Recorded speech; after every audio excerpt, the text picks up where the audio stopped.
श्री गणेशाय नमः। श्री परमात्मने नमः। श्री कृष्ण चरण कमलेभ्यो नमः।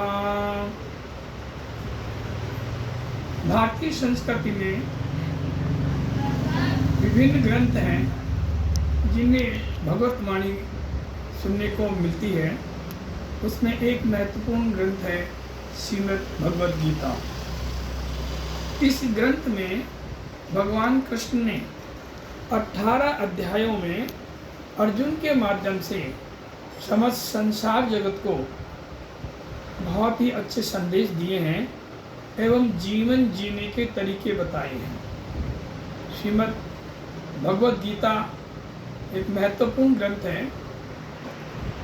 लॉर्ड मेकाले जो कि शिक्षा जगत के जनक थे, उन्होंने अंतिम समय में उनको अशांति का एहसास हुआ और शांति की खोज में उन्होंने विश्व भ्रमण किया। भारत आए और भारत आकर के श्रीमद् भगवद गीता का अध्ययन किया और इसको पढ़ करके सिर पर रख कर नाचने लगे और बोलने लगे कि मुझ कमले को विश्व की धरोहर मिल गई है और इसमें संपूर्ण जीवन जीने का सार है। श्रीमद् भगवद गीता के महात्म्य के रूप में कहा गया है कि भगवान शंकर को एक बार पार्वती जी ने पूछा कि हे भगवान, आप सर्वदेव महादेव हैं, फिर आप किसका ध्यान करते हैं? भगवान शंकर ने कहा, हे सुमुखी, मेरे इष्ट विष्णु हैं और मैं उन्हीं का ध्यान करता हूँ और उन्हीं का ध्यान करना चाहिए। पार्वती ने कहा कि आपने विष्णु के विभिन्न ग्रंथों के बारे में मुझे ज्ञान दिया, श्रीमद् भगवद गीता के बारे में भी मैं सुनना चाहती हूँ। भगवान शंकर उनसे कहने लगे कि हे देवी, एक समय की बात है, क्षीर सागर में भगवान विष्णु शेषनाग की शैया पर शयन कर रहे थे। माँ लक्ष्मी उनके पैर दबा रही थी। माता लक्ष्मी ने उनसे पूछा कि हे भगवान, आप सर्वशक्तिमान होते हुए नींद लेते से प्रतीत होते हैं, आप इस शेषनाग की शैया पर किसका ध्यान करते हैं? विष्णु ने कहा, हे देवी, आपको मैं नींद लेता प्रतीत होता हूँ, किंतु मैं अपने आत्म रूप परमात्मा का ध्यान करता हूँ जो कि ध्यान करने योग्य है। सभी देवताओं के लिए भी ध्यान करने योग्य है। आगे श्रीमद् महालक्ष्मी जी विष्णु जी से कहती है कि भगवान, आप के भी ध्यान करने योग्य अन्य कोई चीज़ है? यह सुनकर मुझे बड़ा विस्मय हो रहा है। तब भगवान विष्णु कहते हैं कि मेरी वाणी श्रीमद् भगवद गीता में 18 अध्याय हैं और वह मेरी वांगमयी मूर्ति है। तो लक्ष्मी जी ने कहा कि वह आपकी वांगमयी मूर्ति किस रूप में हुई देव? श्रीमद् विष्णु ने कहा कि श्रीमद् भगवद गीता के 5 अध्याय मेरे 5 मुख जानो, 10 अध्याय मेरे उदर, एक मेरे पांव, इस तरह से 18 अध्यायों को मेरी वांगमयी मूर्ति जान करके और उसका मनन और अध्ययन किया जाना चाहिए। आइए श्रीमद् भगवद गीता के अध्याय में हमें क्या संदेश दिया गया है उसका अध्ययन और मनन करते हैं। श्री कृष्ण चरण कमलेभ्यो नमः। प्रथम अध्याय श्री कृष्ण अर्जुन संवादे विषाद योग नाम प्रथम अध्याय। धृतराष्ट्रोवाच धर्मक्षेत्रे कुरुक्षेत्रे समवेतायुयुत्सव मामका पांडवाश्चैव किम कुर्वत संजय। धृतराष्ट्र बोले, हे संजय, धर्म भूमि कुरुक्षेत्र में एकत्रित युद्ध की इच्छा वाले मेरे और पांडु के पुत्रों ने क्या किया? धृतराष्ट्र आंखों से अंधे थे और संजय को भगवान से दिव्य दृष्टि प्राप्त थी। संजय समस्त युद्ध का हाल अपने दिव्य दृष्टि से देख करके धृतराष्ट्र को सुना रहे हैं। और धृतराष्ट्र संजय से पूछते कि कुरुक्षेत्र में मेरे पुत्रों ने क्या किया और पांडु पुत्रों ने क्या किया। अर्जुन श्री कृष्ण को युद्ध क्षेत्र के बीच में रथ खड़ा करने के लिए कहता है एवं अपने सगे संबंधी चाचा ताऊ गुरु ससुर भाई आदि को देखकर युद्ध नहीं करूंगा कहकर धनुष को त्याग कर रथ के पिछले भाग में बैठ जाता है। इति प्रथम अध्याय। मैं इस गीता के हर अध्याय के सारांश के रूप में आपको बताऊंगा कि हमें क्या गीता संदेश देती है।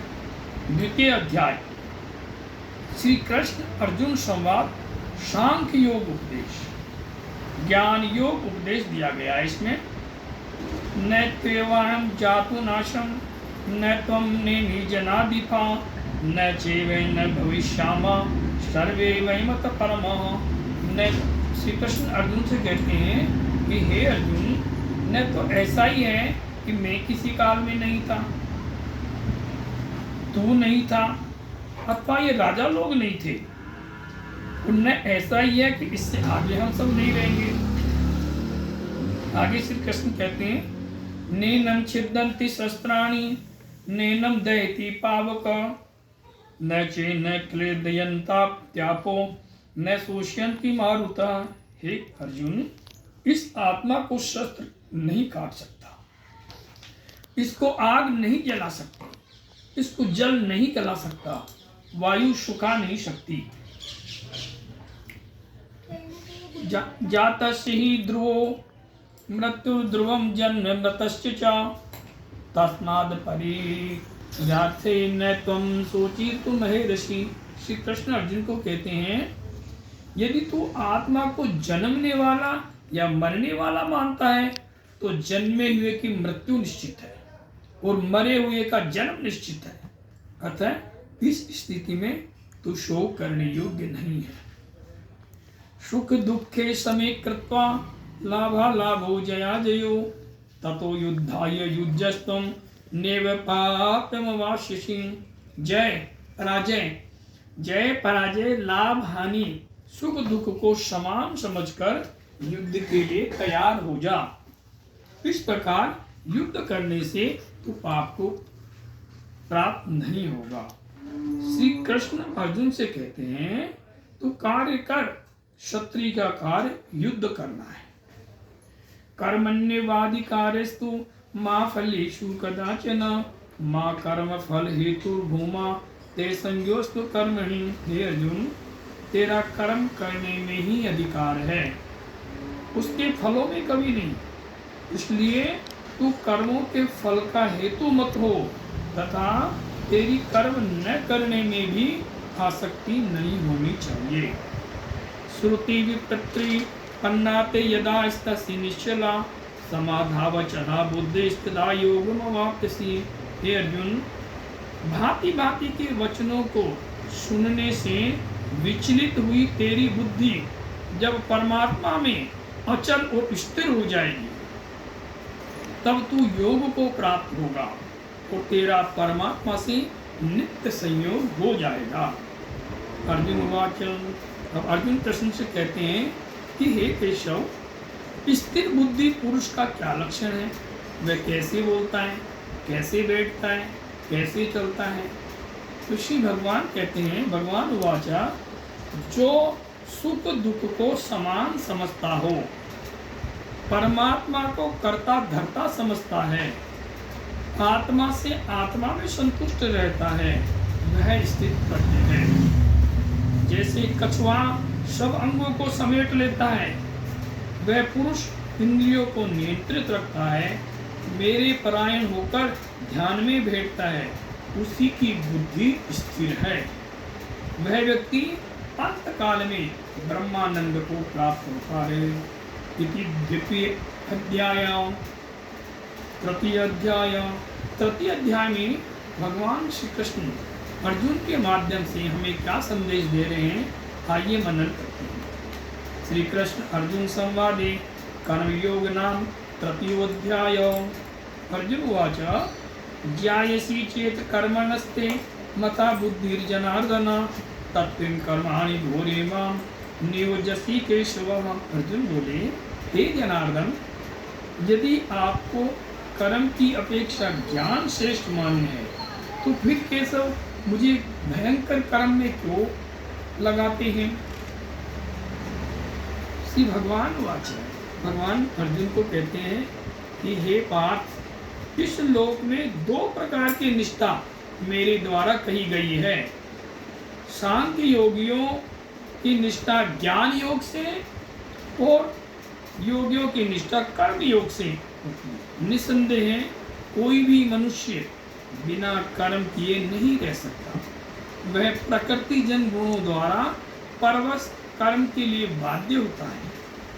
प्रजापति ब्रह्मा ने यज्ञ सहित प्रजा की रचना करके कहा कि तुम यज्ञ कर देवताओं को उन्नत करो और देवता तुम लोगों को उन्नत करो। भगवान कृष्ण ने कहा, हे अर्जुन, तू शास्त्र विहित कर्म कर। बहुत अच्छा संदेश अर्जुन के माध्यम से श्री कृष्ण हमें दे रहे हैं कि कर्म तो करने हैं, कर्म करना चाहिए, करना पड़ेगा, किंतु कर्म कौन से करें। हे अर्जुन, तू शास्त्र विहित कर्म कर, शास्त्र सम्मत कर्म कर।